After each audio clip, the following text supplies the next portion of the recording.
ਅਗਲੀ ਖਬਰ ਵੱਲ ਚਲੀਏ। ਕੈਲੀਫੋਰਨੀਆ ਤੋਂ ਆ ਰਹੀ ਹੈ। ਕੈਲੀਫੋਰਨੀਆ ਦੇ ਵਿੱਚ ਹੀਟ ਨੇ ਇੱਕ ਵਾਰੀ ਫੇਰ ਲੋਕਾਂ ਦਾ ਧੂੰਆਂ ਕੱਢਿਆ ਹੋਇਆ ਆ। ਅੱਜ ਜੇ ਦੱਸੀ ਜਾਈਏ, ਯੂਬਾ ਸਿਟੀ ਦੇ ਵਿੱਚ 108 ਡਿਗਰੀ, ਸੈਕਰਾਮੈਂਟੋ 106, ਫੇਅਰਫੀਲਡ 105, ਆਵਰਨ 104, ਮੋਡੈਸਟੋ 107। ਇਸੇ ਤਰ੍ਹਾਂ ਸੈਂਟਰ ਵੈਲੀ 'ਚ ਵੀ ਜੋ ਟੈਂਪਰੇਚਰ ਆ ਇੰਨਾ ਹਾਈ ਰਿਹਾ। ਤੇ ਹਜੇ ਵੀ ਕਹਿੰਦੇ ਪਈ ਕੈਲੀਫੋਰਨੀਆ ਦੇ ਵਿੱਚ ਰੋਲਿੰਗ ਆਊਟੇਜਸ ਹੋ ਸਕਦੀ ਹੈਗੀ ਆ।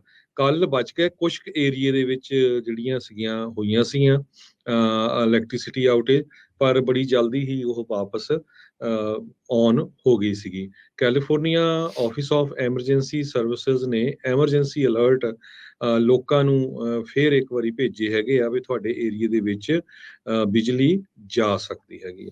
ਜੀ, ਸੋ ਇਸ ਟਾਈਮ ਕਰੰਟ ਡਿਮਾਂਡ ਜਿਹੜੀ ਕੈਲੀਫੋਰਨੀਆ ਦਾ ਇੰਡੀਪੈਂਡੈਂਟ ਸਰਵਿਸ ਆਪਰੇਟਰ ਆ ISO ਆ, ਉਹਨਾਂ ਨੇ ਕਿਹਾ ਵੀ ਜਿਹੜੀ 49,559 ਮੈਗਾਵਾਟ ਦੀ ਇਸ ਟਾਈਮ ਕਰੰਟ ਡਿਮਾਂਡ ਆ। ਕਪੈਸਿਟੀ ਜਿਹੜੀ 56,000 ਮੈਗਾਵਾਟ ਦੀ ਹੈ। ਸੋ ਵਿੱਚ ਥੋੜਾ ਬਰੀਦਿੰਗ ਸਪੇਸ ਇਹਨਾਂ ਦੇ ਕੋਲ ਮੌਜੂਦ ਆ। ਆਲਦੋ ਅਲਰਟਸ ਜਿਹੜੇ flex alert, EEA watch, EEA2 ਜਿਹੜੇ ਆ, ਉੱਥੋਂ ਤੱਕ ਅੱਜ ਇਹਨਾਂ ਨੇ ਅਲਰਟ ਜਾਰੀ ਕੀਤੇ ਹੈਗੇ ਆ। EEA3 ਅਲਰਟ ਜਦੋਂ ਜਾਰੀ ਹੁੰਦਾ ਹੈ ਤੇ ਉਸ ਤੋਂ ਬਾਅਦ ਦੇ ਵਿੱਚ ਫਿਰ ਰੋਲਿੰਗ ਬਲੈਕਆਊਟਸ ਦੀ ਨੌਬਤ ਜਿਹੜੀ ਉਹ ਆਉਂਦੀ ਹੈਗੀ ਆ। ਸੋ ਹਾਲ ਦੀ ਘੜੀ ਤਾਪਮਾਨ ਜ਼ਰੂਰ 110 112 ਡਿਗਰੀ ਤੱਕ ਗਏ ਨੇ ਅੱਜ, ਪਰ ਕੱਲ ਤੋਂ 3-4 ਡਿਗਰੀ ਜਿਹੜੀ ਉਹ ਕਈ ਥਾਵਾਂ ਦੇ ਉੱਤੇ ਘੱਟ ਰਹੇ, ਜਿਸ ਕਰਕੇ ਗ੍ਰਿਡ ਦੇ ਉੱਤੇ ਭਾਰ ਕਹਿ ਸਕਦੇ ਹਾਂ ਵੀ ਕੱਲ ਦੇ ਨਾਲੋਂ ਘੱਟ ਆ।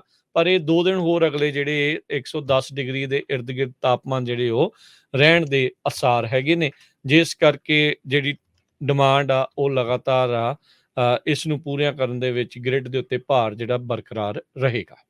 ਜੀ, ਸੋ ਬਹੁਤ ਸਾਰੇ ਲੋਕਾਂ ਦਾ ਜਿਹੜਾ ਧੰਨਵਾਦ ਵੀ ਆ ਵੀ ਲੋਕ ਕੋਸ਼ਿਸ਼ ਕਰ ਰਹੇ ਆ ਜੋ ਬਿਜਲੀ ਨੂੰ ਘੱਟ ਵਰਤਿਆ ਜਾਵੇ ਤਾਂ ਕਿ ਬਲੈਕਆਊਟ ਨਾ ਹੋਵੇ। ਪਰ ਕਹਿੰਦੇ ਵੀ ਸੈਕਰਾਮੈਂਟੋ ਦੇ ਵਿੱਚ ਇੱਕ ਹਾਈ ਰਾਈਜ਼ ਆਫਿਸ ਬਿਲਡਿੰਗ ਦੇ ਵਿੱਚ ਸਾਰੀ ਰਾਤ ਲਾਈਟਾਂ ਔਨ ਰਹੀਆਂ, ਹਾਲਾਂਕਿ ਕੋਈ ਵੀ ਉੱਥੇ ਕੰਮ ਨਹੀਂ ਕਰਦਾ ਸੀ। ਸੋ ਇਦਾਂ ਦੇ ਬੇਪਰਵਾਹ ਲੋਕ ਵੀ ਜਿਹੜੇ ਹੈਗੇ ਆ। ਤੇ ਅਗਲੀ ਖਬਰ ਵੱਲ ਚਲੀਏ। ਬੇਕਰਸਫੀਲਡ ਤੋਂ ਆ ਰਹੀ ਆ। ਬੇਕਰਸਫੀਲਡ ਦੇ ਵਿੱਚ ਜਿਹੜਾ ਉੱਥੇ ਦਾ ਇੱਕ ਬਹੁਤ ਵੱਡਾ ਹਸਪਤਾਲ ਆ, ਹਾਰਟ ਹਸਪੀਟਲ, ਉਹਨਾਂ ਨੇ 100 ਦੇ ਕਰੀਬ ਆਪਣੇ EMPLOYEES ਨੂੰ ਲੇ ਆਫ ਕਰ ਦਿੱਤਾ ਹੈਗਾ ਆ।